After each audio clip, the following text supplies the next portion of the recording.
And that voice means that we're ready and we're live. And Danton and I have been trying to convince Khornight to sing our theme tune. Danton, would you say?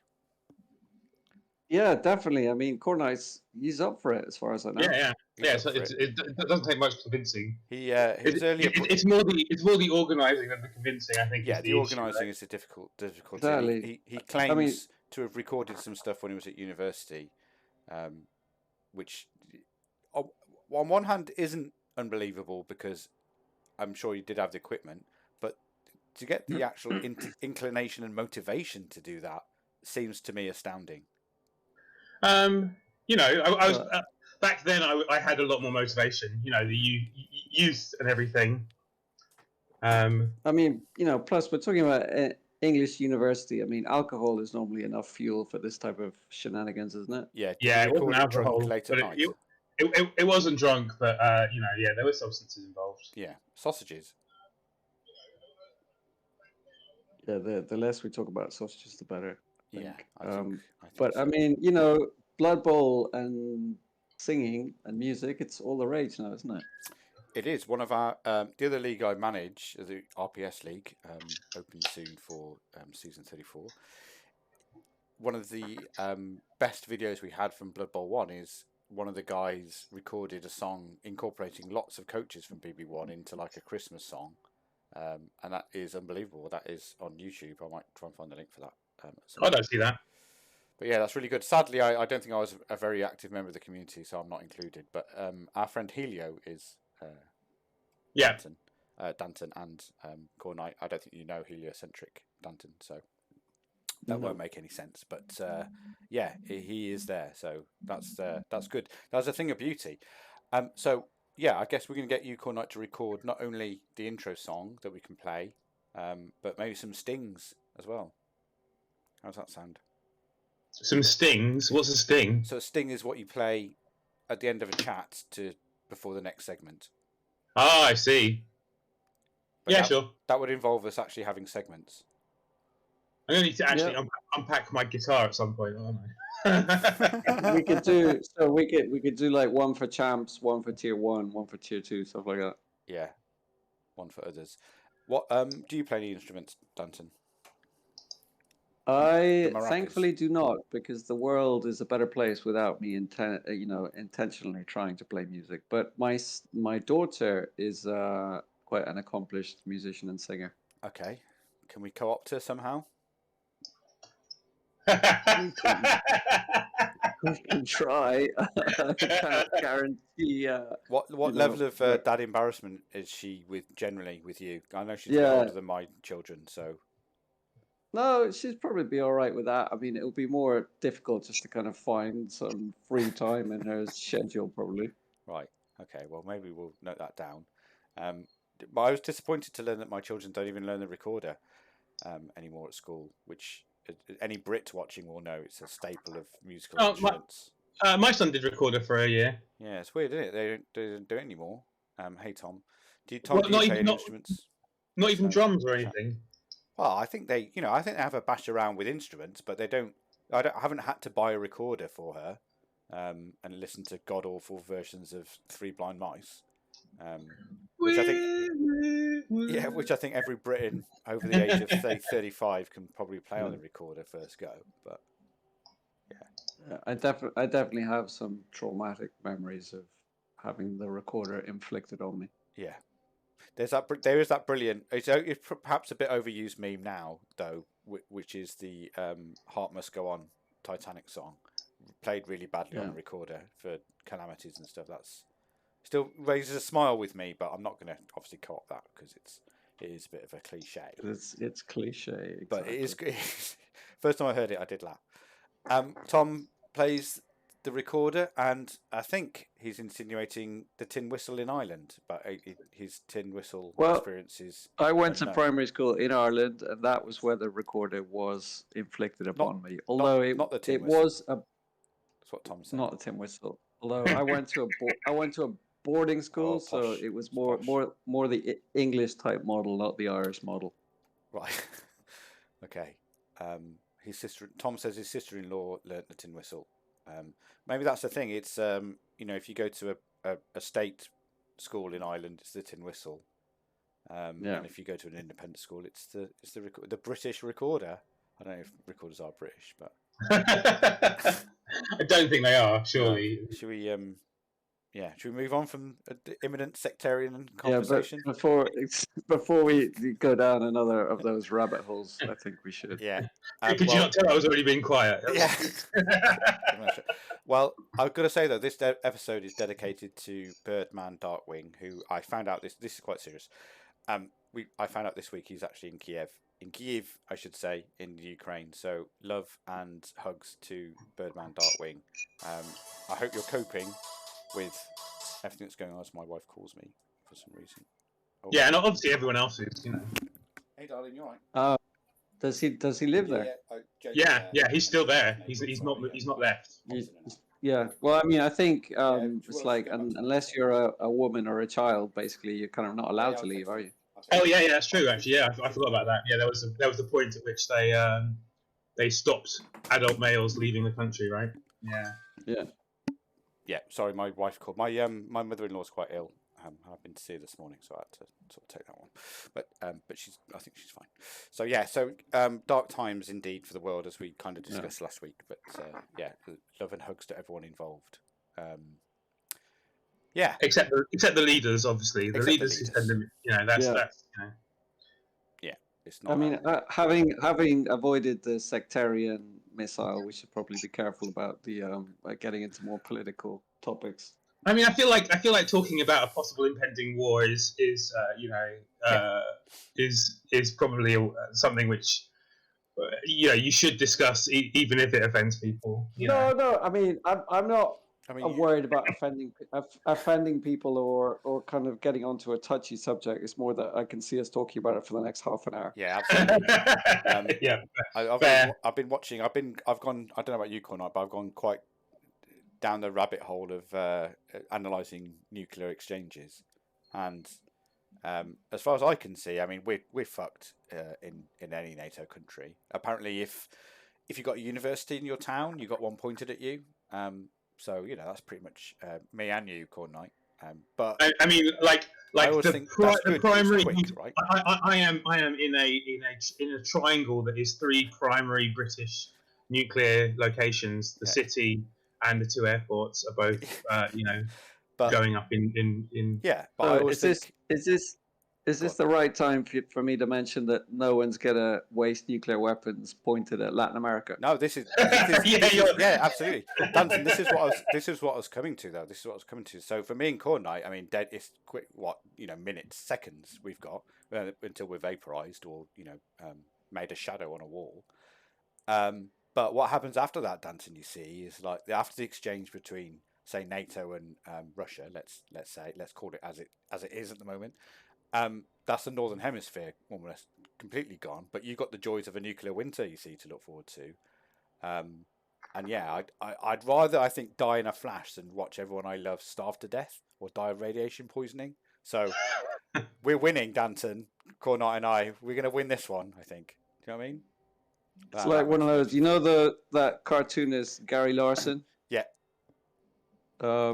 It's like one of his cartoons where it's these people sort of emerging from a nuclear bunker with everything destroyed, and the guy comes out shouting, "We're alive!" But obviously, there's the world left to be alive in. Mm. Yeah, Far Side. Far Side. That's the one. I've got a red dot on my OBS icon. I guess that's because I'm transmitting. Because there's been an update with OBS again, and amazingly everything works more or less. Although I've got a weird echo in my ears, but I think that's not. I checked the sound. Sounds okay, and I'm watching, and I'm not noticing anything laggy.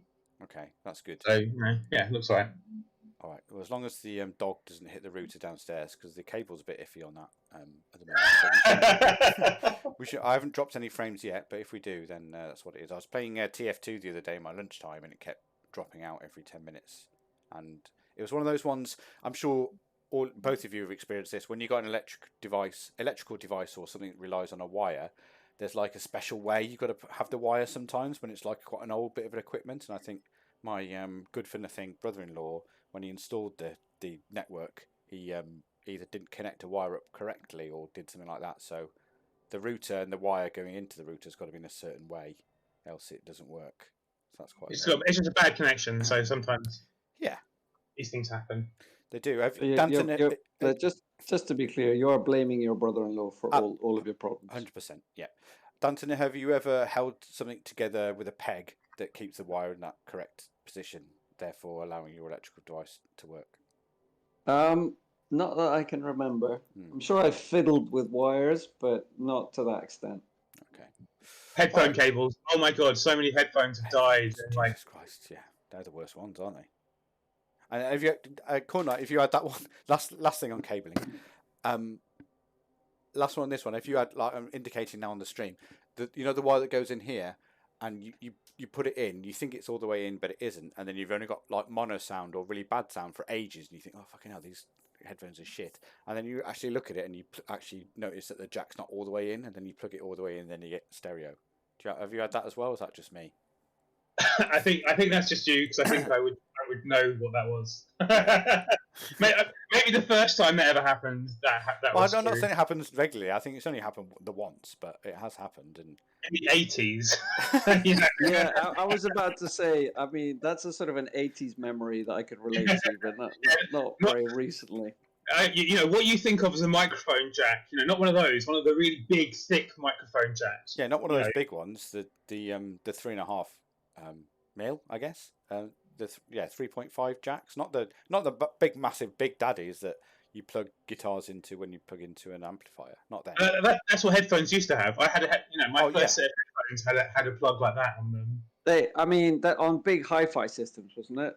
Yeah. Where you'd have something like that. Yeah, my dad's hi-fi system. My dad wasn't really into music. I don't think his record collection was like best of ABBA, best of Boney M, and the New Seekers. If you ever heard of them, and they're all explains a lot. Yeah.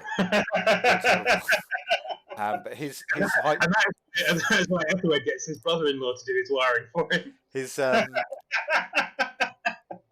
His stereo that we had in the 80s when I grew up was one of those ones with a big square, and it had the record player on one side, and then like literally a tape deck like the old ones, but like plugged into it. So it wasn't even that well featured. It wasn't like a smooth one where you pressed eject and the thing came up. It was like literally one of those. You remember those old rectangular tape players? Literally one of them, like sort of engineered into this wooden veneer box, and that was made by Sanyo, and that had one of those big, massive jacks for the headphones.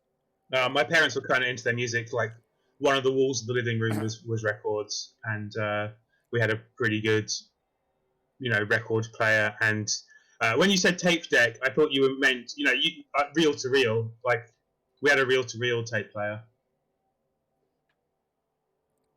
which I don't know if you remember those. Of course, but clearly not. I didn't know. I do. I mean, from seething with jealousy. From watching films.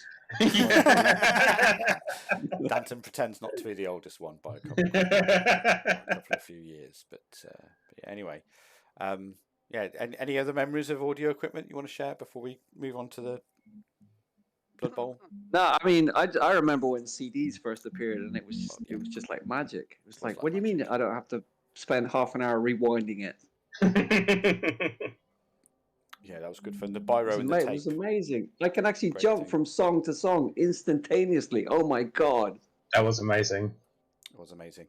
All right, in an effort to my dad can beat your dad, Khornight, my dad had an 8-track player in the car. Can you trump that?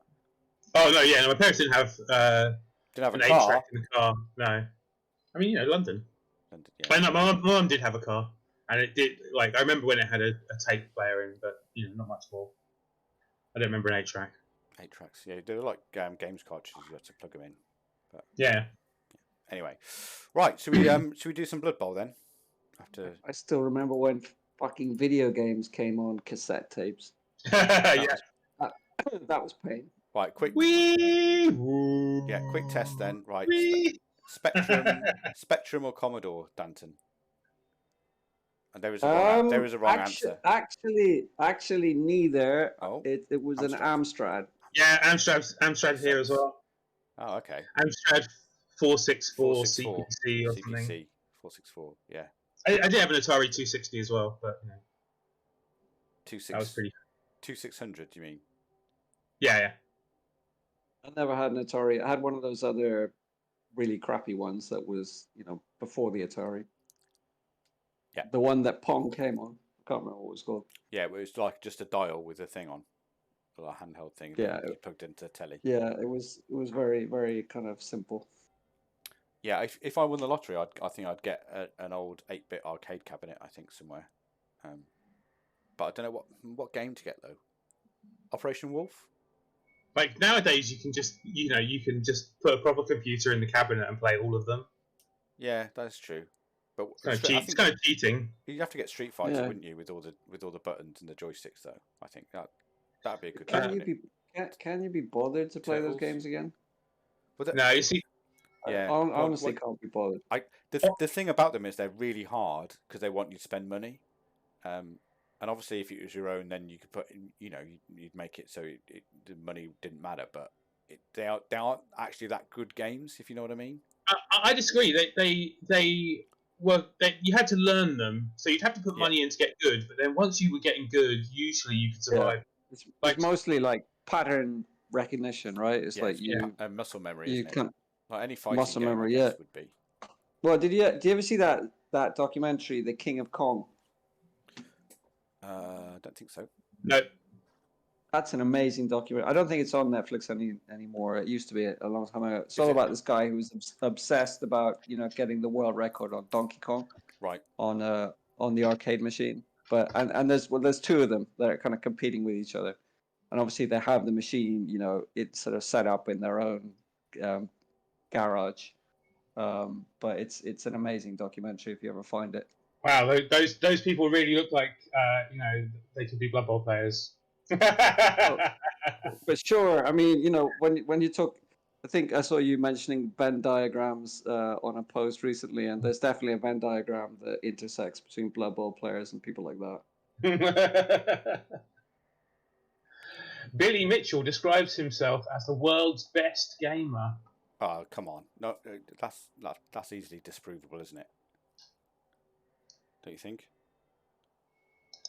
I don't know. All I'm saying is watch the documentary, please. Okay, yeah, I think having looked at 2 Wikipedia pages, I'm pretty sure I'm going to watch this documentary. Yeah, it does sound good. Just that you need to look for Billy Mitchell gamer, and his profile Billy picture Mitchell. in Wikipedia is hilarious. Actually, is that you, Danton? Except for he's got an American tie. He's got a big wide stars and stripes tie and a black suit. I can see it. He's an actor apparently. Oh, is he? Yeah, he's on Wikipedia. Well, no, I mean maybe after the documentary he was kind of flagged as being an actor because he was in that. I don't know. He's he's a character. I think that's what best we can say. Can I? Let's have a fiddle with this, and I'll see if I can show you what I'm looking at. Yeah, there we go. There he is, top right. It does look a bit like you, Danton, from my memory of you. You sure it's not you? Are you Billy Mitchell? No, he looks like what that dwarf actor? What's he called? The one from Game of Thrones. Yeah, he does a bit, doesn't he? Anyway, ladies and gentlemen, that is ladies, come on. That is the best guy at games in the world, apparently. There you go. That's what a elite gamer looks like. Which I guess if you're going to consider what an elite gamer looks like, you probably wouldn't be far off that picture, would you? To be quite honest. I mean, well, like Khornight said, I'm sure that picture could well represent a lot of the Blood Bowl community. Absolutely. Yeah, just the ones with hair. I mean, I've never had long hair, but I can see the temptation, I think. I thought you were going to say you never had hair. I've had hair for quite a long time, but not so much on the head anymore. And yeah. Okay, right. Chaps. Yeah, we should probably talk about Blood Bowl. I mean, I was worried about the political segue, but obviously, anything that comes up is a massive segue on this show. It is, but it's what the fans like. So, including the Blood Bowl sometimes. Yeah. Okay, so let's have a look at this first game then. So we'll do the champs today, and then I can stream tomorrow, guys, if you are free, and we can do midday again tomorrow. Yeah. Yeah, sure. All right. So we can do a bit more tomorrow. I'm in the office tomorrow, unfortunately. Actually, last week, my first time stepping into the office for 2 years. Wow. Did they recognise you? Are you sure you're ready? Did they say, what are you doing here? Yeah, well, they were slightly surprised at the length of the beard, but and I'm actually wearing it braided now all the time, so yeah, people were looking at me funny. Okay, but I imagine there's quite a few beards in Buenos Aires, so I'm not even going to ask how you came to that conclusion, but we should probably move on. Fine. Okay, well, the first game of the week is Justice Philippe versus the Elder Children, and we can see here it's a glorious win for Guido Baggins, the Elder Children. Now, I've got the game analysis here. There's not much to go through, really. Let's find it. Have you braced yourself for the self-congratulations that are about to come on the betting front? Get ready for that. I'm well aware, yeah. And it's not, it's hardly that he's a savant. He's just, he's just being, what's the word? What's when you're the opposite? Contrary. It's just his contrarianism, working out for a change. Yeah. Let me. So was there some key points in the game? Well, kind of. Where's the that's F11 that as well. So hopefully you can see the expert analysis now on the screen. So Davo, the High Elves received at first, and they. Oh, no, that's the wrong one. No, that's the right one. Yeah. So what was the High Elves? Did they get any inducements in this? I can't remember. There was a bit of a TV difference. There was a massive TV disparity about. So I don't know about with loaners, but without loaners it was 500, 400 TV difference. Yeah. So I wonder what if they got like Eldril or something like that. Well, they got a Babe and they got a Wizard. And I don't think Eldril's on the pitch. Or what's he called? The strength for Moranian. High Elf. Because we talked about Moranian, didn't we? I mean, Moranian's good in a matchup like this because he's got tackle. I don't see any bench, so no bench means no star player. No stars, and definitely a Wizard, definitely an Apo, which I think you already had, and a Babe. But a Wizard and a Babe's only 150, isn't it? So yeah, he had 4 loaners, so the 4 loaners made 280. Yeah, Wizard and Babe's 200. Yeah. So that's in fact he might have spent some of his own money on this if he to get the Babe then. Well, I think the first thing to say is that Guido received, and he played really well because this is the start of his turn 8, and you can see with the ball is fairly safe where it is. So yeah, he's held off Davo for the whole drive, and he scored as you want to score. And I guess. Has he removed someone else? Yeah, there is a dead. I mean that's pretty major. There's a dead Blodge guard player, which is a bit harsh. Lineman. Sorry. Yeah. Here you can see exactly how brilliant the tree is in this matchup. What? Just by it being there? Just by way miles away from anyone else. Yeah. I mean, but it also might be responsible for there being only one dead wood elf at this point in the game, right? Yeah. I mean, I did really watch the game really quickly, but I didn't really watch the tree's impact. Is that worth it for being out of play for the rest of the drive? That tree's not moving, is it? I think the tree had one move. It probably rooted quite early on and just stayed there. Yeah, and then the Wood Elves. I love seeing all the lines of the players. Yeah, players run around it. That's the best. That is I mean, to be honest, this analysis program is really good because the lines are the most useful thing.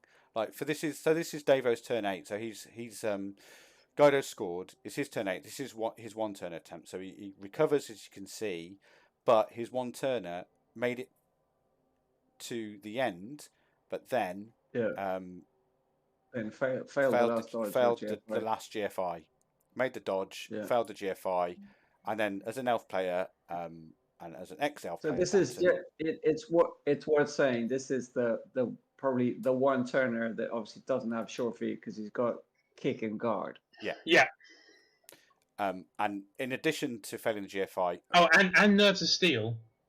And Nerves of Steel. Yeah, which didn't really come to play in the move. Doesn't have probably one of the key skills for one turning, but he's got everything else. Yeah. And he got KO'd as well, which is unfortunate, but hilarious.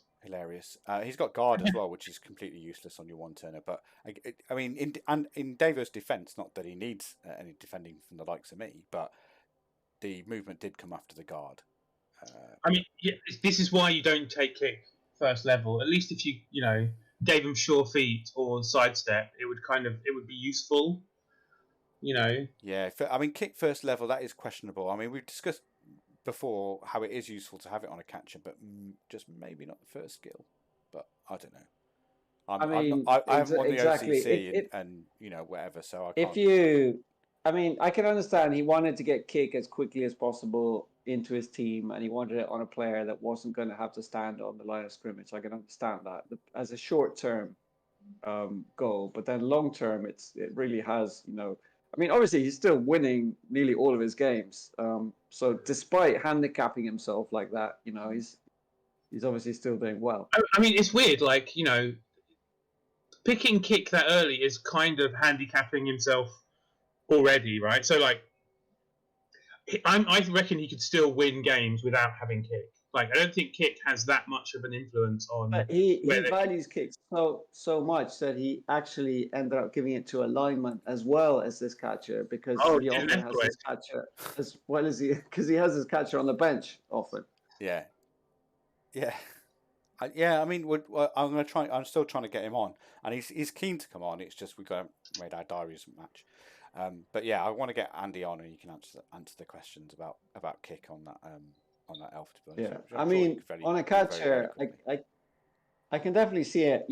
Catchers start running out of good skills if they only roll normals. So if you've taken block and sidestep, and maybe sure feet. I mean, at sort of 4th, 5th skill, you're running out of decent skills to take. So you can stick kick on a catcher at that point. Yeah. So there's a bit of a wobble here because Andy sets up for the 2-turn here, but his last dodge. I mean, hopefully you can see the board state as it is, and there's the catcher with the ball. This guy fails a 2+ dodge to kind of form the rest of the cage or the screen around the ball carrier. So he fails that, and then Guido gets in, gets the ball free, and the ball's on that player there. This Baranian Keendlen, who's right in the middle. Hopefully you can see that now. It's going to pause there for a second, but Davo does recover it because it's not. Again, it was a player that was that had activated. So he couldn't really protect him, and then he comes in, gets a 2-die on him, and gets the ball back and runs it in. And as Tom points out in the chat, kick can win a game as a single skill, right? Whereas wrestle or dodge, I mean, obviously wrestle and dodge are going to come up a lot more often, but I value kick a lot on fast teams like Skaven, Wood Elves. I mean, even on my human team, which is quite a fast team. I value having a kicker because it can really dictate how a defensive drive goes. Yeah. Anyway, High Elf's turn again. Andy's one turn is still off the pitch. Again, they collect it, and this is full Daka now. So he kind of is Daka the right phrase here? So he goes back, retreats with the ball, stands right at the back of the pitch, as you can see here on Davo's turn 12. And then towards the end, I think it's turn 13. That's the move then that goes through to score, passes it to that catcher, and then he runs it in on a GFI. So that was 2-1, and then we get a what do we have in this here? So turn 14, the Wood Elves have it again, and they I think. Again, they score on turn 15. they score there, which is again just GFI, so that takes it to 2-2. And then there's a bit of not shenanigans, but maybe an unlikely series of events, because what happens is that this is the board state on end of Davo's turn 16, right? So yes, Guido has got a couple of scoring threats in there, but you can see 2 and 3 on the left hand side there where Davo's moving in to mark them, which again, they're elves, so they can still catch, but just makes it a bit harder. But the critical move really is the tree roots, because he wants to fill that gap in the middle, right? And block it with a tree. But the tree roots initially, so he re-rolls that, and then he needs a GFI to get into that space, and he fails the second GFI. So it's not easy for Guido to score there, but it's again fairly it's easier because he lightning bolts. That looks like two. Was that 2 GFIs? Yeah, there's 2 GFIs to fill the space. So he. I mean, it's not that unlikely for the tree to mess that up, right? No, it's not, especially with the re-roll of the routing. There you go. But he kind of. Plus, it's loner, so I mean, he was lucky to be able to re-roll that. Yeah. But he lightning bolts Kratos, which is one of the. Sorry, wait a second. It's interesting actually, because as a loner re-roll, it's not a turnover, so it's not. It doesn't fail if the loner doesn't work. So I don't. It's not. It's a waste of a re-roll, but turn 16, that doesn't really make any difference. No, I mean, again, I think. No, for sure. I'm not criticizing him using the reroll. I was just going through the logic in my head myself, because I was similarly it's a load of reroll, but the more you think about it, the more tactically astute I think it is to actually reroll it, to make that decision, because your automatic reaction for most loader rerolls should be God no, but this is a case where actually it makes sense. He needed that spot filled by a stand firm strength 6 player. Yeah, typically you're not re-rolling with a loner unless it's critical. Yeah, well, no, the critical is an interesting choice of word as well, right? It's not the failure state; it's the success state that he was going for, right? Yeah. I mean, you can see this is all his moves in his turn 16, right? So you see all the arrows there. Now, if you go 2 left from the tree and then 2 up, you can see a player there that hasn't moved, and that's Andy's dirty player Lino. He could have filled the gap with that player beforehand, but I assume he had a plan.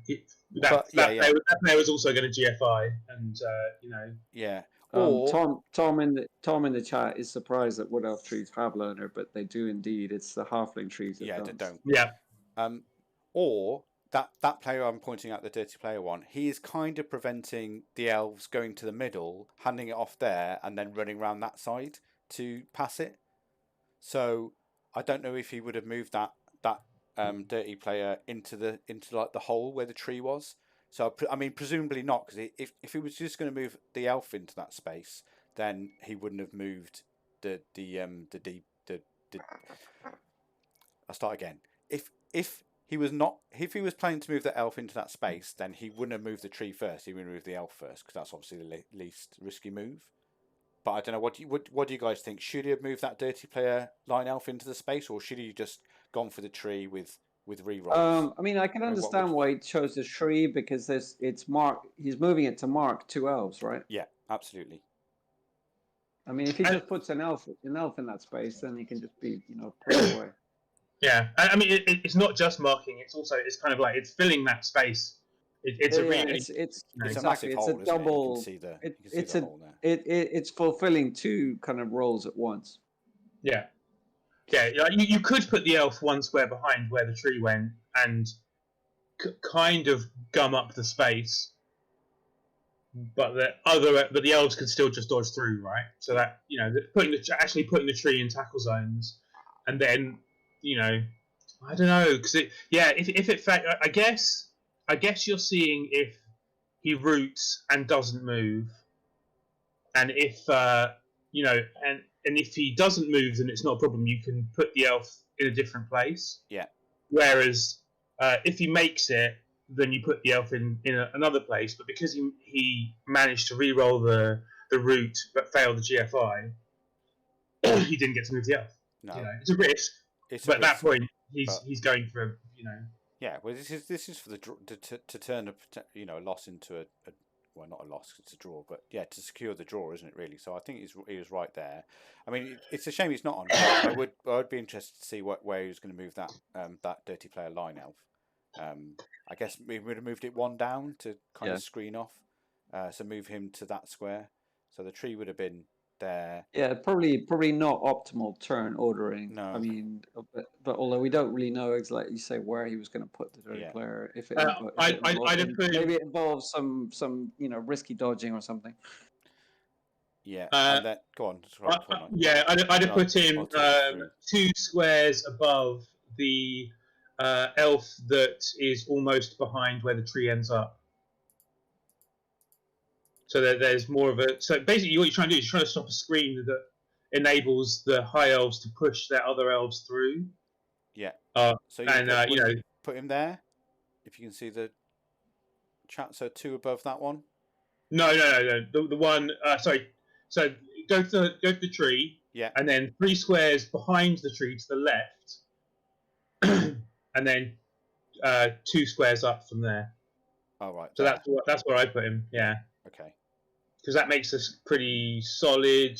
Oh, actually, no. Yeah, so I bet you that's where he was hoping to put him if the tree made it. Yeah. Because that makes a really solid shape around. Yeah, and I mean, I was talking about the elves getting around this side before, but all 4 of those elves are loners. So it's not, maybe it's not, again, that would not suboptimal, because maybe that could have been the only option, but it's more risky, isn't it, to use a loner for that? I mean, he's still got 1 reroll left, Guido, at this stage. So, yeah, maybe that wouldn't have been the best move. But anyway, the tree didn't make it. Again, he lightning bolted this marking War Dancer here. Got rid of him. He was off. And then, no, he wasn't off the pitch, but he was down. Then this guy stood up and ran in. And then you can see the sequence of dice here. So it was a handoff and then a pass. 2+ from there as well, because he's got accurate. So yeah, and obviously a 2+ catch, which he did fail the first one, so a bit squeaky bum, but fine in the end. So yeah, well played, Guido. 3-2. Elves. It was just 2 teams rolling dice at each other. Yeah. And let's just quickly rip off the band-aid in terms of the betting. Ethel won. Yay, moving on. Thanks.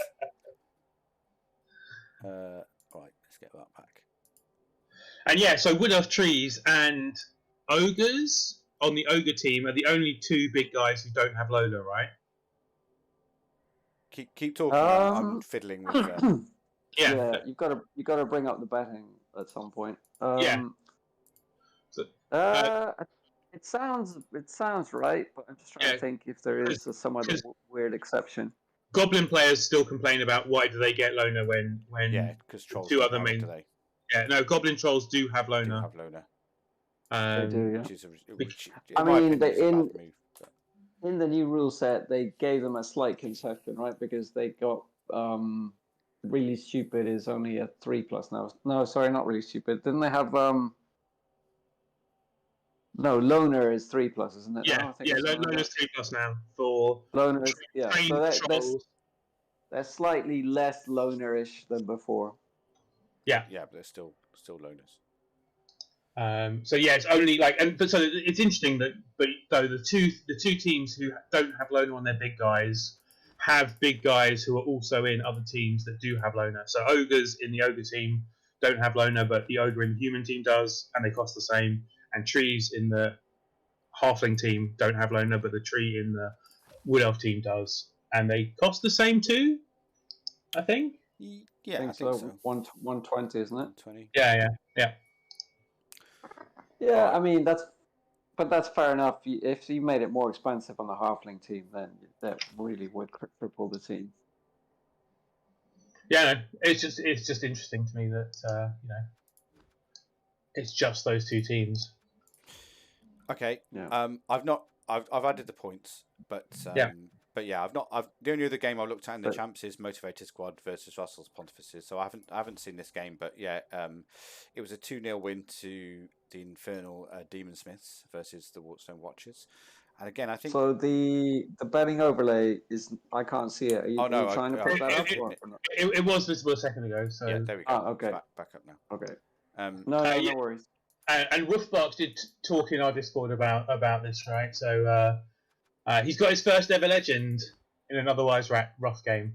Yeah, I mean, basically. Yeah, he's had a rough. I mean, you would expect Underworld to suffer in champs, but obviously he had a really good season with them last season. But this season, it seems to be more like what you would expect Underworld to go through. Yeah. I mean, it's Chorfs as well, right? Chorfs are not a friendly team for Underworld. They're relatively low TV and have a lot of tackle. It's 2 KOs, 5 injuries, 1 kill. So yeah, it's quite a lot from 26 blocks. So yeah. I'm sure this is giving Tom in the chat some flashback trauma. Yeah. Possibly. But yeah.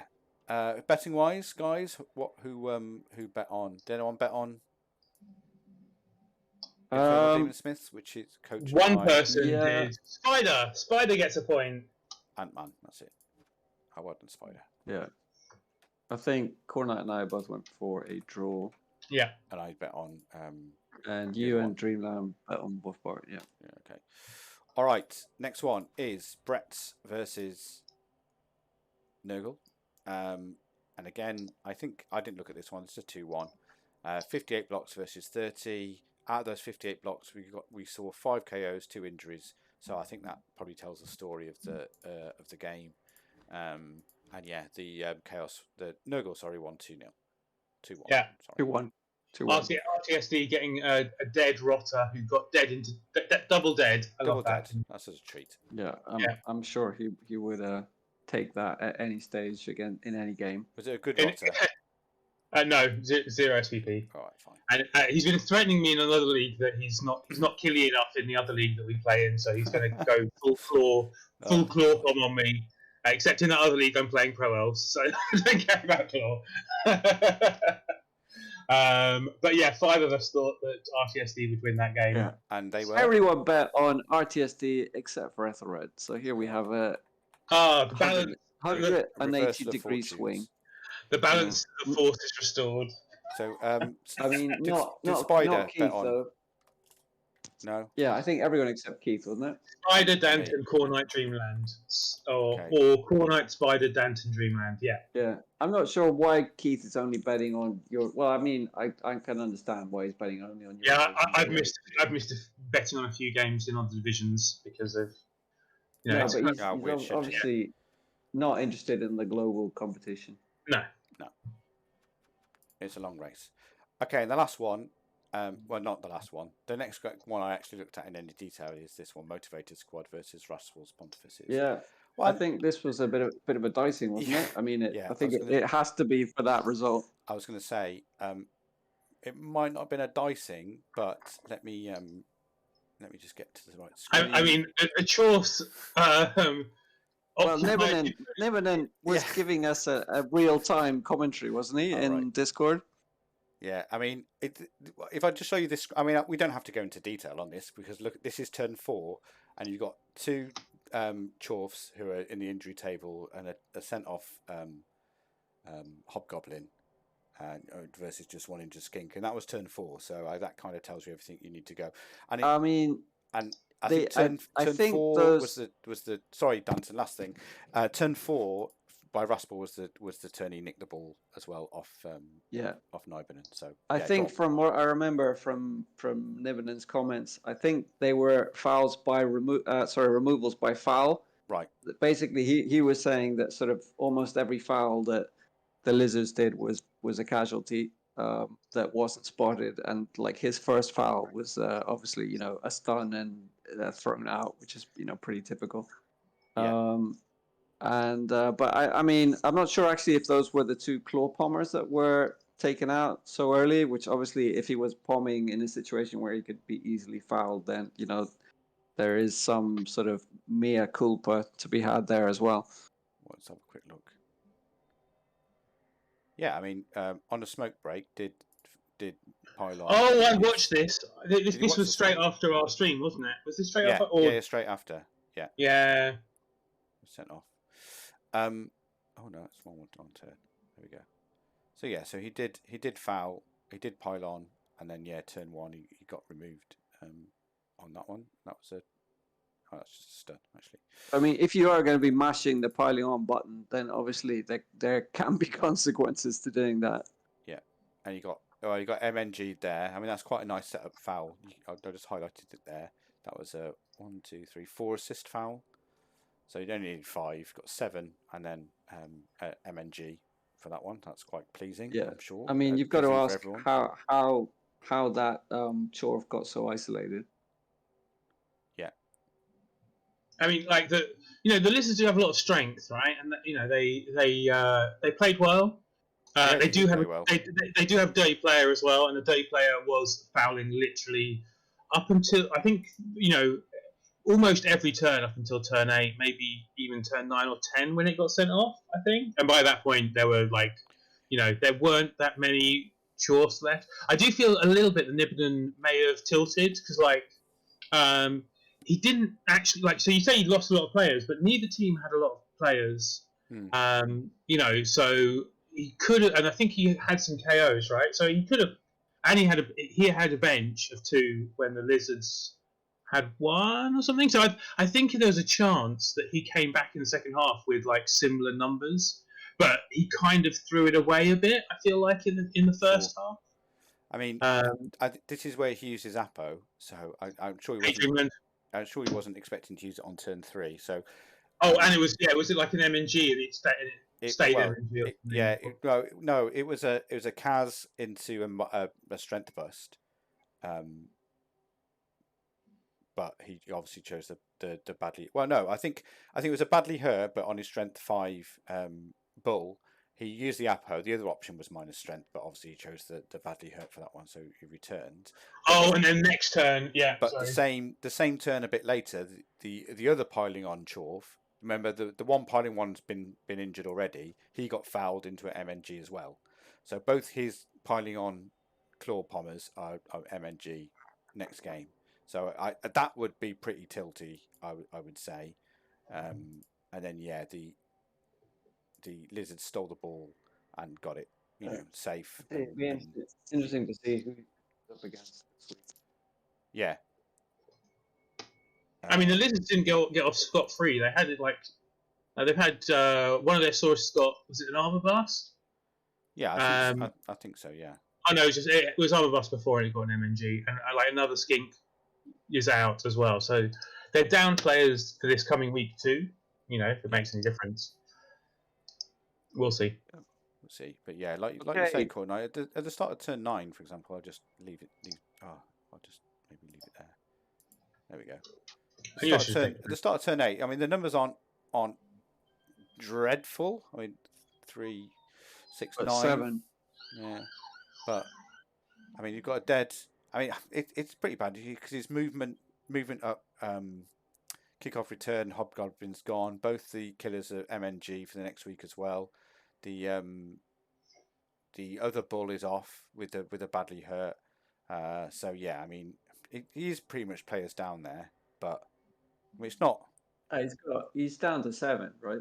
Yeah. Yeah, but I think he wouldn't. I think part of that, a couple of those later removals were him. He could have played a bit more defensively towards the end of the second half, and he didn't. Yeah, I mean, there's no dice, but according to the parser, which doesn't consider when and where the dice fall, then he had a pretty rotten game.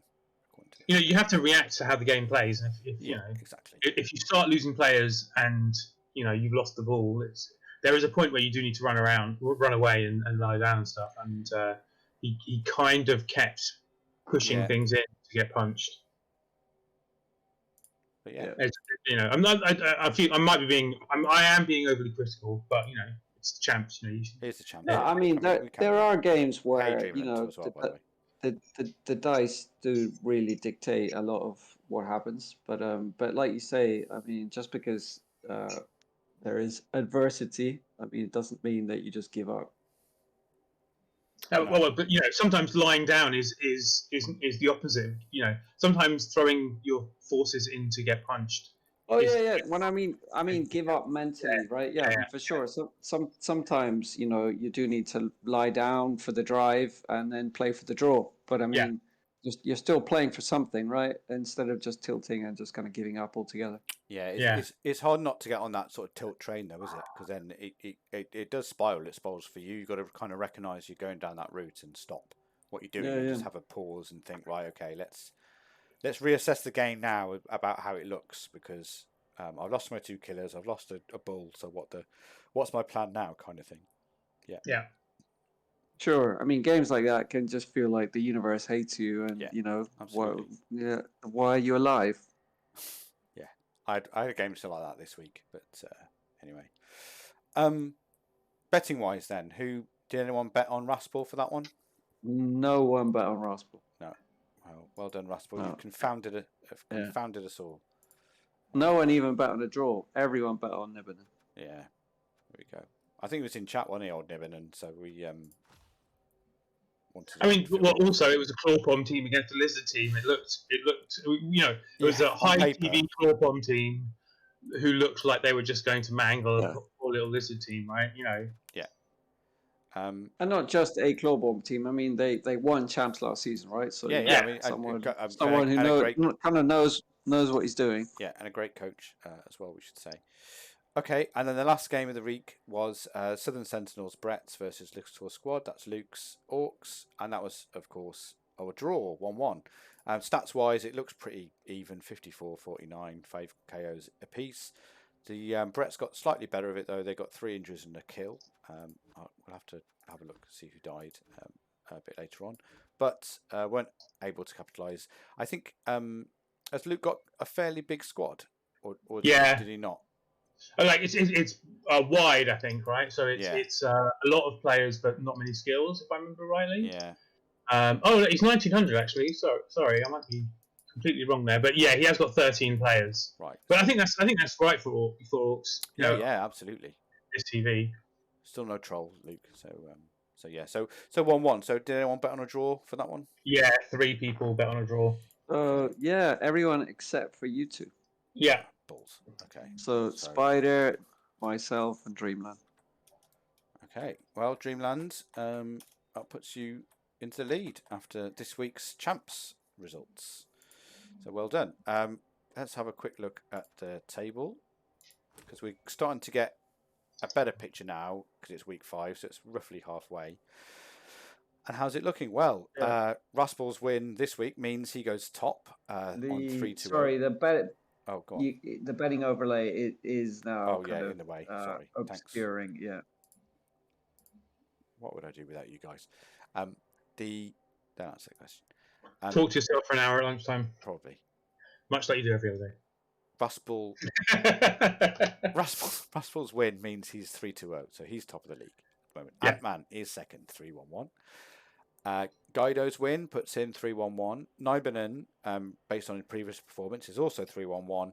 And Andy in 5th place is also on 3 with 2 losses. I think he won his first 3 games, didn't he, Andy? So he's taken a bit of a tumble.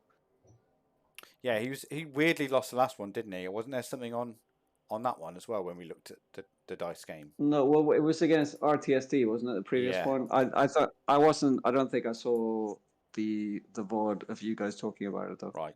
I'm sure there was something there that he was a bit unlucky with that one, perhaps, but I could be wrong. I mean, the table breaks into half very much exactly between half. 6 and 7, because the RTSD kind of has the same number of points as Andy. Yeah. And they're both just 1 point behind, the 3 above them, and then the Lizards 1 point ahead of that, and then you've got the 4 teams at the bottom who have no more than 3 points each. Yeah, I think everyone down to RTSD is very much in contention. Absolutely. But the bottom 4 look like they are kind of losing touch. Yeah. It's not impossible, as much as Andy won 3 games in a row at the beginning of the season, any of the bottom could win 3 games in a row and be up there again? They could, but it's not It's likely. Unlikely. No. And there are only 4 games left, so they really have to win all 4 games. Yeah, and Dreamer's racism comes to the fore again because he's saying about the Bretts finishing. Yeah. He's rejoicing in the Brett's misfortunes. He is. I'm thinking about re-rolling into Brett's in one of the leagues I'm in, and yeah, I am playing them in the Argentina league now. Well, we talked about this before, right? After dominating with Orcs, it was time for a bit more of a challenge. Yeah, so basically people play Brett because they want a challenge, but not quite a stunty level challenge. Exactly. Yeah, well, I don't know. Intermediate. I think Brett's a solid tier 2 team, aren't they? I'd say. Yeah, I think they are. No, I agree with Dreamland. Like they're poor. They're like yeah. What would you say? Underworld are a solid tier 2 team? No. I'd say Underworld are way better than Brett's. I think Brett's are better than Underworld. Yeah, that's a hard one to call, that one. I mean, I don't think Brett's are similar to humans. They maybe they even suffer slightly less at high TV than humans do, because they've got kind of more cheap fodder and more kind of they got similar amount of guard, and they're a bit slower, but they have other kind of advantages. Yeah. Dreamland says, and again, he's made a good point. It's in Eternal leagues we're talking about now, but I am talking about Eternal as well. Yeah, he says Kislev about the same level as Brett. So I'd say Kislev in this are probably 2.5/3. Kislev, the difference is that Kislev get way better the higher the TV. Yeah, they do get way better, but they don't get way better to the same level that other teams get way better. So they get way better at like 2000 TV, and you've got a nice Kislev team, and then you look at a 2000 TV Chaos team, and you're like, oh my god, this Kislev team's gonna die. That's the trouble. The Kislev Unicorn, I mean, if it really gets up there, I mean, it can be a terrifying team to face. Yeah, people are afraid of Kislev, but no one wants to play them. That tells you all you need to know about how actually good Kislev are. Yeah, Kislev and finished at the best, said Kalen and High Kalen as well. I mean, I think Bretts are worse than humans, aren't they? I think they're worse than Underworld as well, but that's my take. But they're not. They're definitely not worse than Underworld. Underworld is a half goblin team with a few rats. It's a shit team. I mean, obviously, it can be in the hands of a good coach. It can do some surprising things, but it's still a shit team. I don't know. I think the Underworld have got. Basically, we're arguing about whether these 3 shit teams are shit teams. Shitter. I don't know. I think Underworld can remove easier because one, you get a mutation access on your killers, and you got a really stronger fouling threat even than Brett's, I'd say, with the goblins. I'd say all 3 of them are way worse. But Brett's don't have the removals, do they? I mean, because Brett's have the movement, but when does movement win you games? Movement definitely does win games. Yeah. Just every week. The Underworld have the removal power, but they also, are incredibly fragile themselves. Personal take. Basically, Kislev, Underworld, and Bretts. They're in the same ballpark, aren't they? I'd say. Yeah, they're all tier 2.5 at best, basically. Erring into almost stunty level badness. Oh. Dreamland says a champ game's just been played. So we've all missed points on that one. Oh, quick! Can we carefully not look at it? Yeah, well, it's not pinged yet. What do you? It has. It's pinged in Discord, but I've not looked at the channel. I've not looked at it. Can you tell us which game it is it? And that we'll do that one first. Yeah. Quick. Yeah, Tom. But Franco, just because someone wins doesn't mean that the team is good. It just means the coach is good. There are plenty of things that have been won by. It won't update on our screen until. Are you there? I'm here. Okay, cool. You were still for so long that I think I wasn't certain if and science. It won't update on our screen until I go off and back on it again. Yeah, right? Yeah, exactly. And I'm not doing that either. So Okay. Come on, Dreamland. Tell us who played. Yeah, but we can. So this is exciting. Dreamland's already sting for this. Dreamland's already done all of his betting. Yeah. So can we assume that whatever he bet is the right answer? God, this is. And is everyone trying to play? You're right. really still on Nibbin and Varus. Nibbin and Varus. Okay, and Dreamland went for Nibbin. Okay, I'm going to go for Varus. After, because Nibbenen's missing his 2 killers for this game. Oh, and Nibbenen's in chat now. Yeah, Nibbinen, none of us have actually looked at what the result was, so don't say anything. So don't say anything, but we're guessing now. So because of Nibbenen's lack of Pommers, I reckon Varus won that one. I'm going to go for a draw just because the two. Yeah, I'm going for a draw as well. Okay, right. Let's have a look. Oh, still not updated yet. Really? What was the result? 2-0 to the motivational squad. Oh. If you click, crap. We should have gone with the Dreamland train. Yeah. So Dreamland's the only one who gets a point for that. Okay, I'm not going to do it now because it would confuse me. But yeah, we can do that next week. Yeah. Okay. All right. Well, that's fine. And yeah. Remember. One team won, or there was a draw, says Nibbin, which is really helpful. That's really good. Very suspicious. Yeah, betting activity. And Varus someone hasn't confirmed the game because it's not come up in the system yet. But yeah, it has. It has. If you go into the team and look at their history, it's in there. Oh, okay. But it won't appear on your screen until you leave. There we go. How you're looking at OCC and come back in. There it is. It's appeared now. Okay. Right, shall we do this week's predictions for the rest of the teams then? After we we should do. And before we run out of time. And we should say congratulations, Nibbin, because that must have been a tough game without your piling honours. So well done. Okay, first game is actually having to play without just going for removals. Yeah, that was understated, but yeah, that was my intention. Imagine playing a game of Blood Bowl without just mashing the piling on button repeatedly. Right, listen, come on, schedule. Justice for League versus... Tim says it was an easy game because he was playing against Birds. So there you go. Okay, let's have a look at Davis. Keep that racism to yourself. I'm just going to keep talking. So Davo has got 1880. He's got 140k in the bank, so he can replace any players that he wishes to, which he probably won't for this game. But he has got a squad of, 16, 15, 14, 13, 12, 11, 10. So he could get one more player if he wanted to for this next match. But it is against Infernal Demon Smiths, who are a pretty killy Chorf team. Although no piling on, but a bit of claw. Which is I was going to say, if anything, I mean, he either doesn't buy anyone or he gets 2 linemen. Yeah, to have a bench. You got 8 players with Mighty Blow tackle. That's not a good time for elves. No. There's not enough Well, he could scum a wizard with his cash. 1880 versus 1990, so he'll have 100, and he'll have 100 less 70 because he's got a hang on, that's 30, right? So he's 1950, isn't he? Yeah, 1950. Yeah, so he's got 40. He's 40 behind. Yeah, I'm not sure I'd scum a wizard there.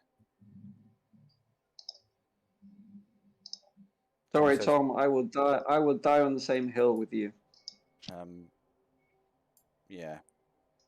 Dreamland's typing an essay out in response to Tom's comment, I'm sure. But yeah, okay. So we're 1950. His uni dissertation on birds are shit.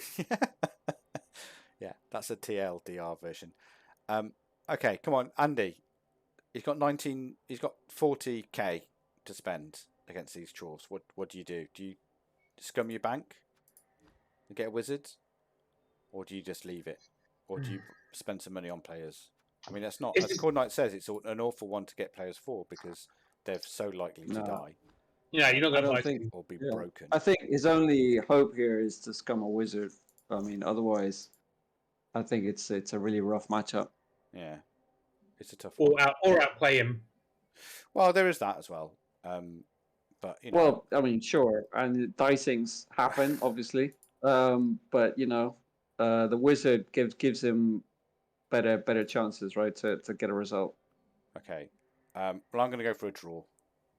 It surprises me now. Now I think about it, it kind of makes me surprised about him having a beer stand as an inducement as a stadium, because this team would do really well with the Wizard Stadium. It's Andy Davo who loves to surf people, and you're surprised that he has a beer stand. I mean, I get it, but he should still get a Wizard Stadium. It would just be better. He's also competitive and wants to win, right? So, you know. Yeah, I think he should. Yeah. No, I don't know. But I think it helps his gameplay better though. Like a wizard is a threatened being, isn't it? Right, until you roll a 1 and it doesn't work. But you've always got to play to the threat of the wizard. Like with Davo having the +1 to injuries if you surf, that again that's going to affect how people play against him, isn't it? You know, probably not. He does have the strength 4 war dancer with frenzy, right? So you know he's also looking for those options when he gets them. Yeah, but like when you surf someone, you've removed them anyway. So whether they get injured or not only really matters in the first half of the game, and even then, you know, the +1 surf's not really that big a change in game state. And most coaches don't care. Most coaches will look at the beer stand and go, "All right, fine, you know." I wasn't intending to let my players be surfed anyway. And I'm still not. I'm still going to try not to. But you don't have to try and convince us that it's not optimal. Obviously, it's not optimal. You know, it's Andy Davo who serves people, and that's it. Okay, fine. Okay, Danton, what do you think for that last one? I've already bet on the Chorfs. Okay, and Khornight, I think Andy Davo's he's in a bit of a slump. He's lost the last 2, and I think he could well lose this one. Okay, I went for a draw. And I'm keeping the faith. I'm going for Andy. Okay, next one is that sounds way more cheerleadery than I expected it to. So it's last week's winners, Elder Children, this elf team with not very many players, so he's still got the same amount of loans I think for this next game, which is I think 4. 1, 2, 3. No, 4, 5, 6. He's got 2. 9, 2. Yeah, so he had 4 the last game. He's got 2 for this one. Yeah. Do we keep this dodge lineman who's armor 7? I guess it doesn't really matter against Claw, does it? You got an armor. You got an armor. You got armor 7 players in this team anyway. You kind of want to build up to a bench. As you say, it's against RCSD and his, killer team. So, I'd keep him. Dodge is more important than an extra AV point in this game. So he's going to have how much high elf linemen? Are they 70? 80? Yeah, 70. Yeah, 1910. 1910 versus 2360. So I'll let one of you do the maths on that one while we look at RTSD's team. Which he lost a rotter, but last week. But yeah, I mean, it's still horrendous, isn't it?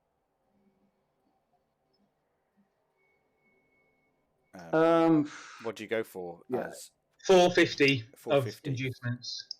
Okay, what do you go for? I mean, Wizard. I think it's guaranteed, isn't it? So that's 300 leaves you.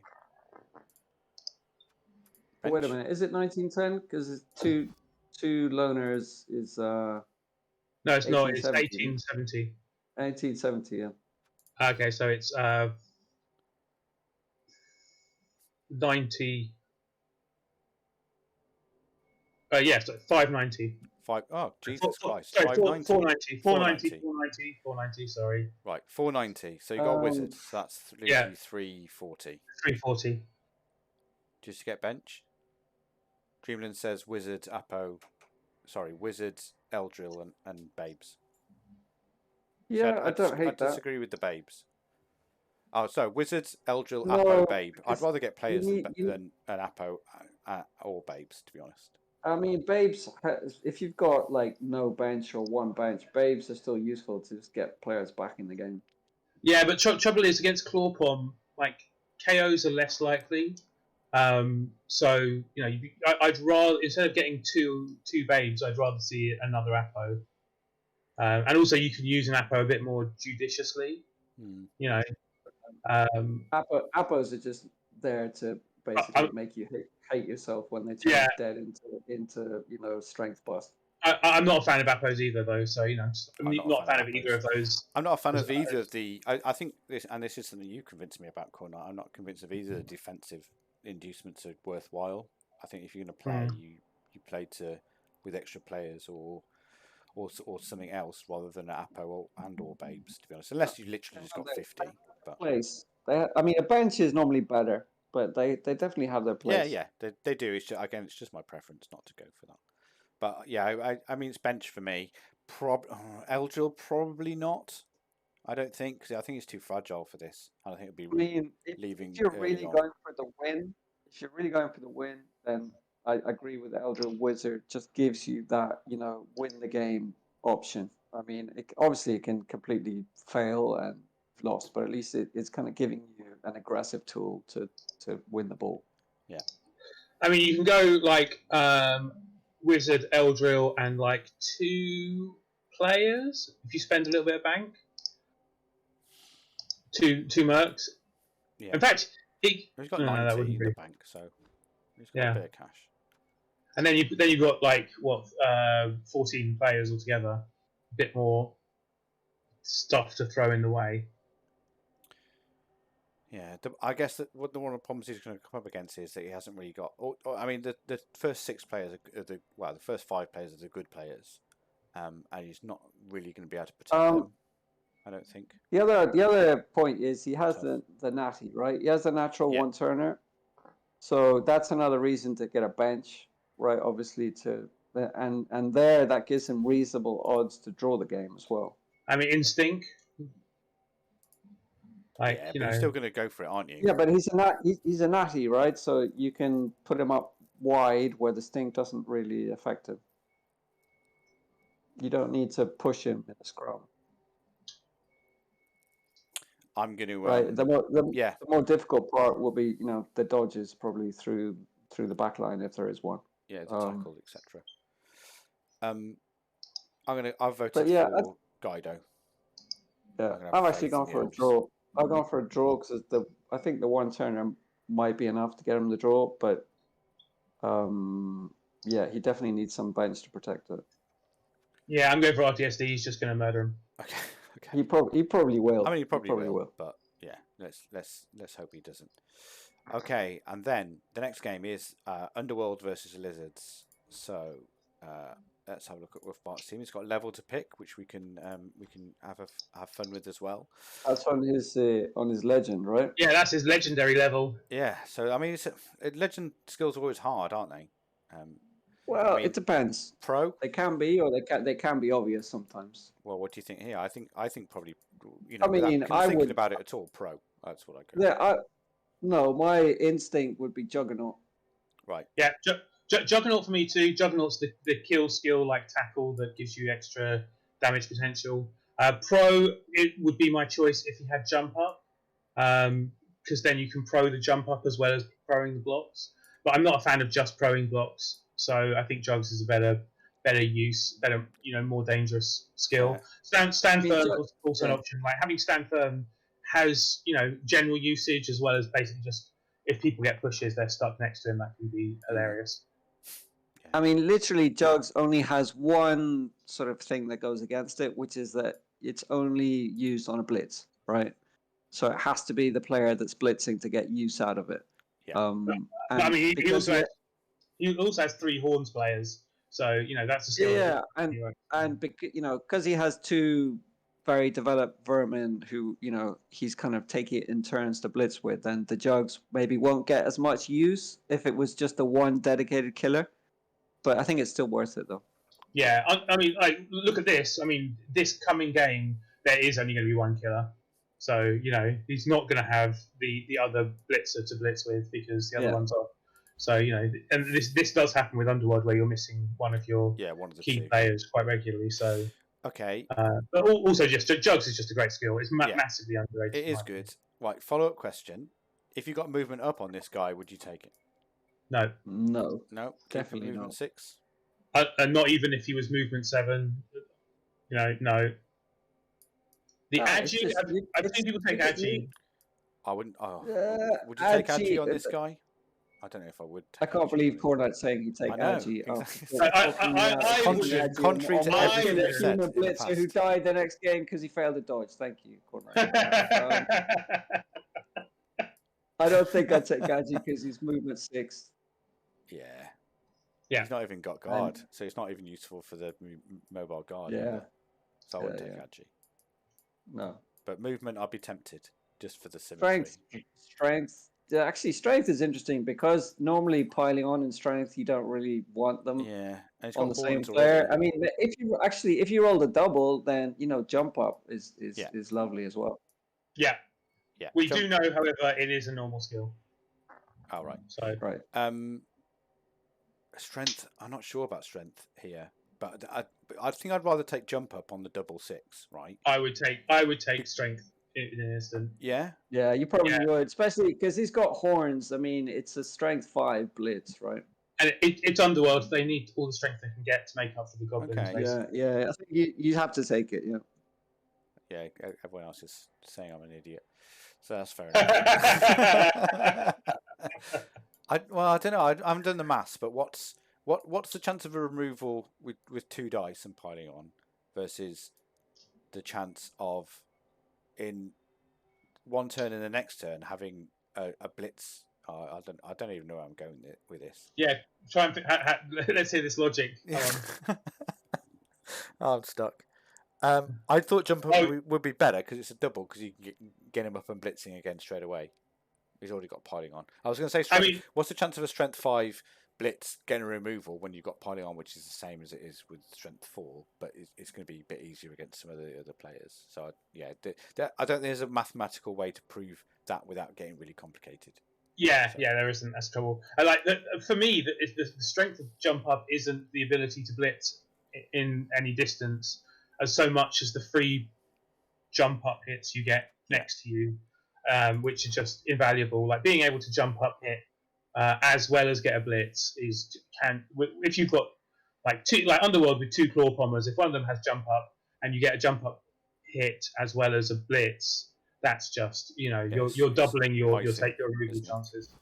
But Underworld struggle with strength, so I'd still take the strength. Yeah. I think you have to take. Okay, and he is against Raspel, who again won last week. So again, he's missing a Saurus and a skink, but it's a shit skink, so it's not that big a deal. So he has 11 players, right? Actually, have a quick look at the history because these 2 teams faced each other last season, right? Okay, I can't remember who. I think Wolfbart may have won that one. I'm pretty sure Wolfbart won. But his team was better shape, but. There we are. Yeah. Oh no, Raspel won. 2-1 to Raspel. 2-1. There we go. Raspel won. Okay, interesting.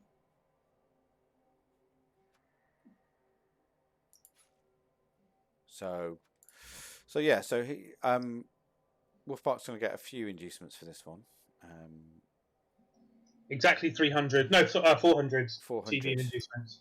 And is it at home? I should check that first. Yeah, it's at home. Okay, so he's got the stadium, hasn't he? He's got the altar. So I guess we're going to see 2-star players, and maybe some bribes there. Yeah, Skitter and Glart, and no bribes. Bribes. Oh, not enough for bribes after that? No, that's it. Skitter and Glart is together about 3. 20 something, isn't it? Yeah. Yeah, he's only got. He's got 11 players, Raspel. So I'm going to go for Wolfbart for this one. I think if he gets some removals, then it's going to help. Yeah, Dreamland and I have already gone for Wolfbart, and I reckon there could be maybe the start of a Wolfbart resurgence. Let's hope so. Khornight, I'm going to go for a draw, partly just to try and randomly get a point when you guys don't. Points.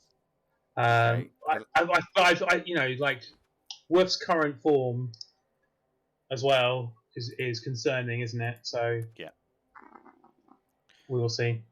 Okay, so talking of current form being concerning, last 2 near the bottom of the table at the moment, and that is Kingdom of Swadia, Count Mathas's Bretts versus Luke's Orcs, who I think it's fair to say have had a pretty shit season so far. So Count Mathas is going to be at 12 players. He's missing just one of his blockers, who's Mighty Blow Blodge with guard. 1630 TV. So he's going to actually have a few inducements against this Orc team, which, as we kind of discussed before, has got a couple of standout players, but a lot of just standard stuff. So, and still no troll, although he can now afford one. Yeah. So, I mean, the Goblin is obviously the big standout. Yeah. Which is a bit weird for an Orc team. Yeah. In fact, I'm saying troll, but he'll probably get a black Orc, I imagine, for this game as well. I'd be very surprised if he didn't buy a black Orc for this one. But I don't know. I'll probably go for the troll. Yeah, but you do like your trolls, don't you? I do like trolls. I mean, they're useless, but I just looking at the betting. Amazingly, Dreamland hasn't gone for a Brett loss. I'm still trying to figure that out. So, and it's worth mentioning this is the second Brett game the Orcs have faced in a row, and the previous one was a draw. You know, I'm going to go for after losing to Elves and Claw Chorfs so far this season.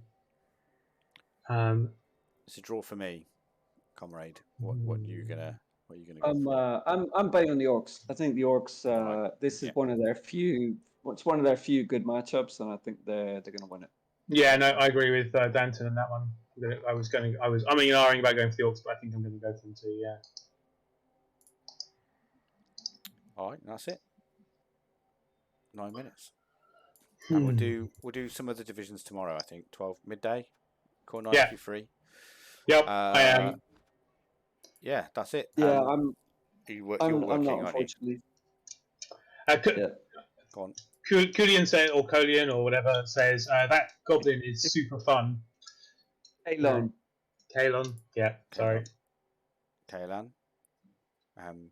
Anyway, he is, but he needs a troll to throw him, doesn't he?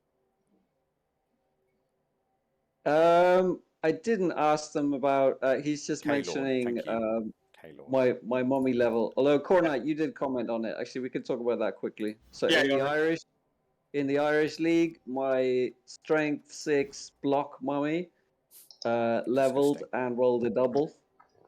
Dodge. Sure. Maybe you could. So dodge is the first thing that comes to mind. But actually, can you find the team quickly? Yeah. Or would that take?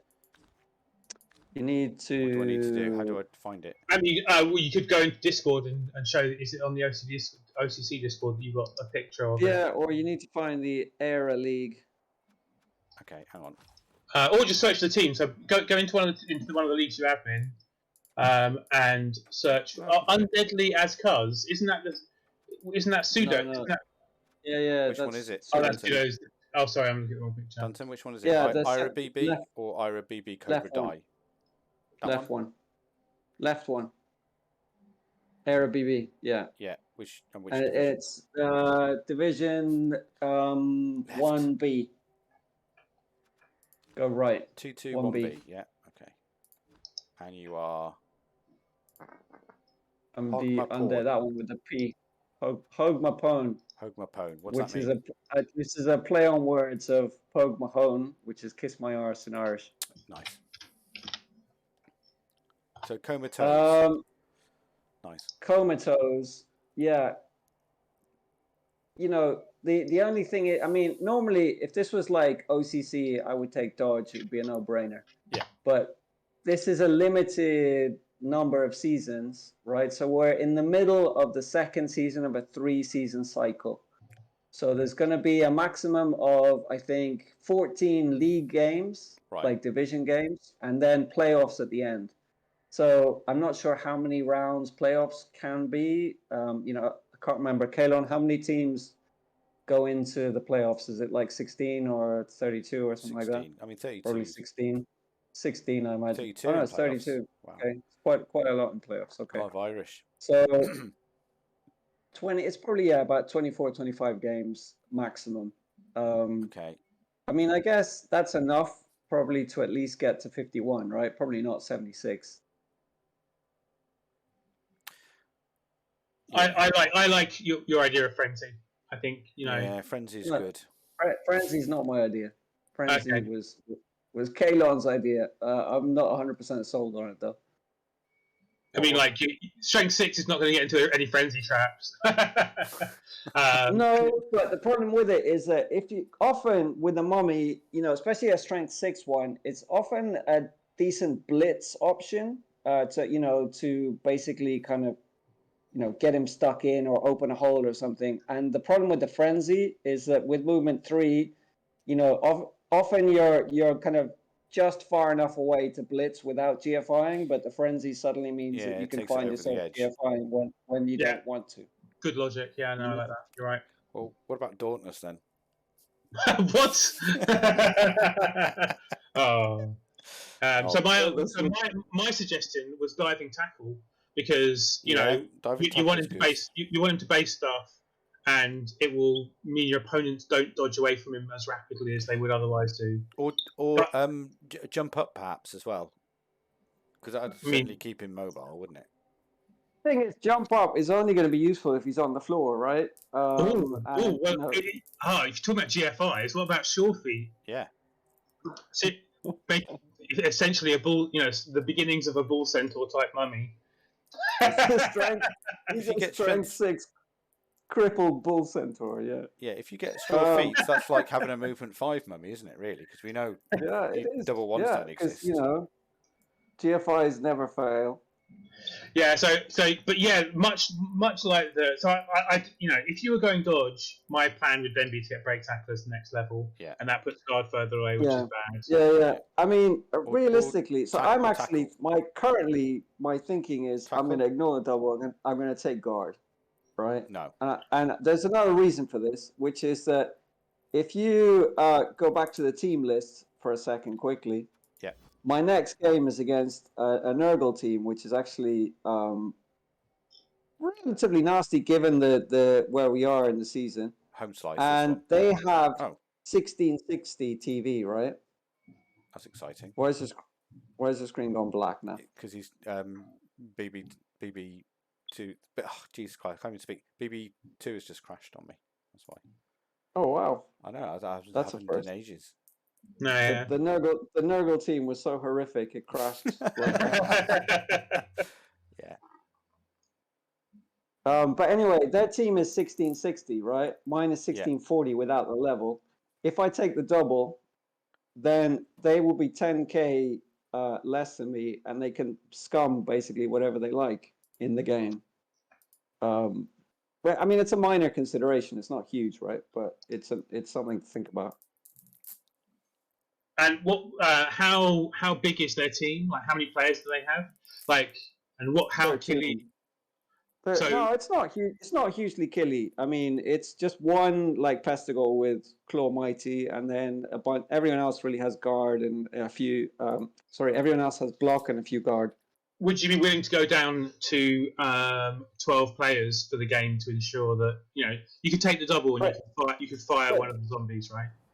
Well, but they could fire a rotter, and it's exactly the same. Yeah, but they'd be on 11, and that would kind of put them in a scary place, right? No, they're on 13 as well. Oh, okay, they're on 13 too.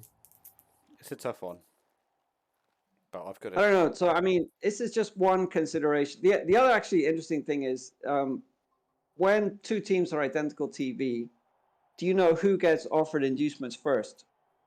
Is it always the home team, the away team, or is it random? It's the